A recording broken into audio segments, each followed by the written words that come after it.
Hi viewers, welcome to our channel. ప్రస్తుతం మనతో పాటు సీనియర్ పొలిటీషియన్ అండ్ మాజీ హోంమంత్రి మైసూర్ రెడ్డి గారు ఉన్నారు. వారితో ఒకసారి మాట్లాడదాం. సార్ నమస్కారం సార్.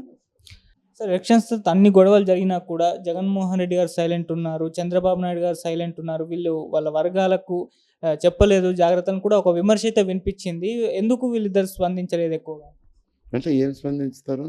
అంటే వాళ్ళ వర్గాల వాళ్ళే కార్యకర్తలే గొడవలు పడుతున్నారు కదా, వాళ్ళకు సూచనలు ఇవ్వాలి, వాళ్ళే చెప్పాలి ఇటువంటి గొడవలు అని చెప్పేసి అన్నారు. అటువంటిది కాదు. ఎవరోది కింద స్థాయి, గ్రామ స్థాయిలో వ్యవహార శైలి తెలియని వాళ్ళు విమర్శించే మాటలు. వ్యవహార శైలి తెలిసిన వారు అవి కింద సర్దుబాటు చేసుకోవాల్సింది ఆ యంత్రాంగం, పోలీస్ యంత్రాంగం అయితే రెండు వర్గాలను వాళ్ళని పిలిచి ప్రశాంతంగా ఉండండి అని చెప్పడము, లేదంటే రెవెన్యూ సిబ్బందో ఇటువంటి వాళ్ళు, లేకుంటే పక్క గ్రామాల్లో ఉన్న మధ్యస్థులైనా వచ్చి ఎందుకు అయినా ఎన్నికలు అయిపోయినాయి, ఇంకా మళ్ళా గలాట్లు రచ్చలు రావిళ్ళు అని కొంచెం సర్దుబాట్లు చేసి టైర్లో స్థానిక నాయకులు చేయాల. అవి పోయి చంద్రబాబు నాయుడు తెలుగుదేశం వారికి సూచనలు ఇవ్వటము, కూటమి అభ్యర్థులకు సూచనలు ఇవ్వటము, జగన్మోహన్ రెడ్డి గారు పోయి వైఎస్ఆర్సీపీకి సూచనలు ఇవ్వడము అని అంటే రాజకీయంగా పరిణతి లేని వ్యక్తులు బుద్ధి పుట్టినట్టు విమర్శించే వాళ్ళు మాట్లాడే మాటలే. కానీ వాళ్ళు ఎన్నికలు అయిపోయినాయి, వాళ్ళ సమీక్షలు వాళ్ళు చేసుకున్నారు, ఏదో జయాపజయాలు ఏదో ఆలోచన చేసుకున్నారు. వాళ్ళ కొద్దిగా వాళ్ళ ముందస్తు అనుకున్న భాగంలో కొన్ని రోజులు రెస్ట్ తీసుకుందామని వెళ్ళిపోయి ఉండొచ్చు. దాంట్లో నేనైతే అంత తీవ్రంగా చూడాల్సిన సమస్యలు అయితే ఏం కనపడడం లేదు. తప్పుడుగా చిత్రీకరించాల్సిన అవసరం కాదు. ఎందుకంటే కింది స్థాయి నుంచి నేను వచ్చినాను కాబట్టి, ఎన్నికల్లో పాల్గొన్న వ్యక్తిగా 4 మార్లు గెలిచాను. నేను కూడా ఒక మారు సమితి ప్రెసిడెంట్గా అయితేనేమి, 3 మార్లు ఎమ్మెల్యేగా అయితేనేమి గెలిచాను, 2 మార్లు ఓడిపోయినాను అనుకోండి ఎమ్మెల్యేగా. అయినా ఇవన్నీ ఎన్నికల ర్యాలీలు ఇవన్నీ చూసినట్టే, ప్రచారాలు ఇవన్నీ చూసినట్టే కాబట్టి అనుభవంతో నేను చెప్తున్నాను. అందులో వింతైంది ఏమీ లేదు అంట. వాళ్ళు సూచనలు ఇచ్చి వాళ్ళు ప్రశాంతంగా ఉండాలని చెప్పిన దాఖలాలు ఇంతవరకు అయితే లేవు. సార్ ఇటు ప్రశాంత్ కిషోర్ వర్సెస్ జగన్మోహన్ రెడ్డి గారు నడుస్తుంది సార్. ఆయనేమో జగన్మోహన్ రెడ్డి గారు ఓడిపోతారని చెప్పేసి ప్రశాంత్ కిషోర్ బల్లగుద్ది ఒక 4-5 టైమ్స్ ఎన్నో ఇంటర్వ్యూలో చెప్పడం చూస్తున్నాం. జగన్మోహన్ రెడ్డి గారేమో ఐపాక్ టీం తోటి మనం 151 స్థానాల కంటే ఎక్కువగానే గెలుస్తాం, ప్రశాంత్ కిషోర్ చెప్పింది తప్పు అవుతుందని ఆయన అంటున్నారు. మరి ఏం చెప్తారు సార్ వీడు? అంటే ప్రశాంత్ కిషోర్ వచ్చి దీంట్లో నిపుణులే, విశ్లేషణ చేసి ఆయన ఇక్కడ బీహారు వివిధ పార్టీలకు చేశారు. ఇప్పుడైతే ఏ టీం మెయింటైన్ చేయడం లేదు, ఏ పార్టీకి కూడా ఆయన సలహాలు ఇవ్వటం లేదు. ఒకప్పుడు లాస్ట్ ఎన్నికల్లో తెలుగుదేశం పార్టీ అధికారంలో ఉన్నది. ప్రశాంత్ కిషోర్ టీమే ఇక్కడ వైఎస్ఆర్సీపీకి ఎన్నికల వ్యూహకర్తలుగా ఉండినారు. వాళ్ళ టీమే మేనేజ్మెంట్ చేశారు. సరే, ఎన్నికల మేనిఫెస్టో తయారు చేయడంలో అయితేనేమి, అభ్యర్థులను ఎంపిక చేయడంలో అయితేనేమి అన్ని రకాల తోడ్పాటు అందించినారు. సరే, వారి తోడ్పాటే కాకుండా ప్రజల్లో అప్పటి ప్రభుత్వం మీద ఉన్న అసంతృప్తి అయితేనేమి, ఒక మారు జగన్మోహన్ రెడ్డి గారి పరిపాలన కూడా చూద్దామని అనుకున్న వ్యక్తులైతేనేమి రకరకాల ప్రభావంతో ఈయన గెలవటం జరిగింది. గెలిచిన తర్వాత ఒక ప్రశాంత్ కిషోరే ఈయన గెలిపిస్తారంటే ఎవరు నమ్మలేండి. ఆయన అక్కడ గ్రామాల్లో జరుగుతున్న సంఘటనలు అయితేనేమి, ఈ కార్యక్రమాలు చేపడితే బాగుంటాయి, ఆయన సలహాలు ఇవ్వచ్చు, ఆచరించవచ్చు, ప్రజల్లో ఉండే ఉత్సాహం వల్ల గెలిచిండొచ్చు. ఇప్పుడు ఆయన టీం లేదు, ఆయన కూడా ఏదో రాజకీయాల్లో పాల్గొనాలని దాంట్లో యాక్టివ్గా ముందు లేరు. ఇప్పుడు ఐపాక్ వాళ్ళు అగ్రిమెంట్ చేసుకోండొచ్చు, అది ఏముంది వేరే సమస్య. ఐపాక్ అగ్రిమెంట్ చేసుకొని వాళ్ళు సమాచారం వైఎస్ఆర్సీపీకి ఇవ్వచ్చు. కాకపోతే ఈయన ఏదైనా కొంత ప్రత్యేక, ఎందుకంటే ఎన్నికల నిర్వహణలో అనాలిసిస్ చేసే దాంట్లో ఈయనకు అనుభవం ఉంది కాబట్టి ఎంతోమంది తెలిసిన వ్యక్తులు ఉంటారు.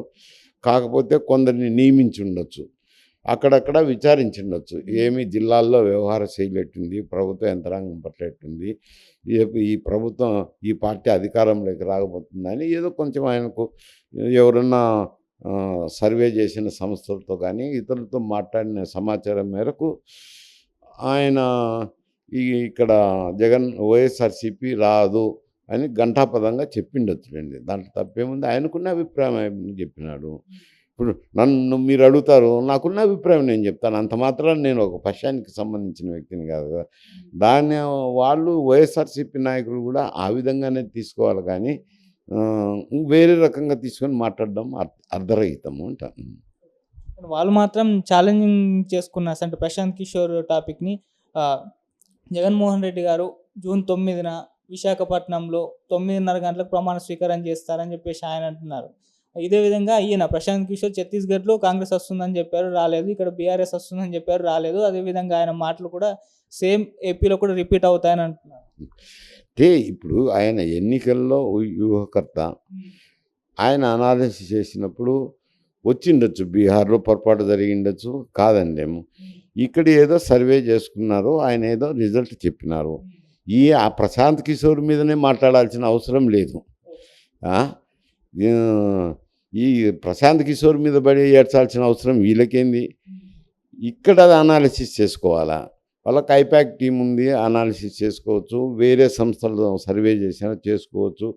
వాళ్ళకు జిల్లాల్లో వీటన్నిటికంటే భావదౌర్భాగ్యం ఇప్పుడు ఈ సంస్థలన్నీ వచ్చినాయి. కానీ మేమున్నప్పుడైతే గనక గ్రామంలో ఏం పరిస్థితి, మన పరిస్థితి అంటే మా గ్రామంలో ఒక 50 నుంచి 100 ఓట్లు వస్తాయని చెప్తున్నారు. కౌంటింగ్ చేసిన తర్వాత కూడా దాదాపుగా అదే రిఫ్లెక్ట్ అవుతున్నది. ఇప్పుడు అవన్నీ పోయినాయి, అవన్నీ ఆలోచన లేవు. ఈ వ్యూహకర్తలను పెట్టుకోవడము, విచారణ వాళ్ళకు ఉన్నారు కదా ఐపాకలు, వాళ్ళేం సర్వే చేసి ఇచ్చినారో లేదు, మిగతా సర్వేలు మీకు రాజకీయ నాయకులు ఉన్నారు కదా, వీటన్నిటికంటే ముఖ్యంగా ఎట్లా ఎన్నికలు జరిగినాయి అది వాటిని గురించి మాట్లాడాలా. ప్రశాంత్ కిషోర్ చెప్పినాడు, మేము రావన్నారు, బీహార్లో ఓడిపోతారు, మాకు 150 వస్తాయని చెప్పుకోవడం సోత్కర్ష అంటారు అంతేదంటే. ఈవీఎంను పగలగొట్టిన తర్వాత, ఎందుకంటే ఇటువంటి చోట్ల రిగ్గింగ్ జరుగుతుందనే వెబ్కాస్టింగ్ పెట్టారు. పెట్టినప్పుడు నీకు అనుమానం ఉంది అనుకో, అప్పుడు కలెక్టర్ కంప్లైంట్ చేసి ఈ వెబ్ పరిశీలించండి, ఇక్కడ రిగ్గింగ్ జరిగింది, సాలిడ్గా వేసుకున్నారు, ఓటర్లు లోపలికి వెళ్ళనీయలేదు అని కంప్లైంట్ ఇస్తే రీపోలింగ్ జరుపుతారు కదా ఎన్నికల సిబ్బంది. అటువంటిది పోయి దాన్ని పగలగొట్టడం అంటే తప్పే. అది తప్పు కింద శిక్ష అయితే, నేరం అయితే కట్టాల్సిందే కదా, ఎఫ్ఐఆర్ కట్టాల్సిందే, నేరస్తునిగా చేర్చాల్సిందే. కాకపోతే రాష్ట్రంలో అధికారం ఉన్నది వైఎస్ఆర్సీపీ కాబట్టి, ఆయన వైఎస్ఆర్సీపీ ఎమ్మెల్యే కాబట్టి పోలీస్ యంత్రాంగం కూడా కొంచెం న్యాయంగా వ్యవహరించకుండా గుర్తు తెలియని వ్యక్తి పాల్గొట్టిపోయినారు అని అన్నారు. అక్కడ ప్రిసైడింగ్ అధికారి ఉన్నాడు, వచ్చినప్పుడు నమస్కారం చేసినాడు, పాల్గొట్టేటప్పుడు చూసినారు, వాళ్ళందరినీ విచారించే ఆయన మీద కేసు కట్టింటే ఇది సమస్యే కాదు, మామూలు సమస్య కిందనే ట్రీట్ చేయాలి.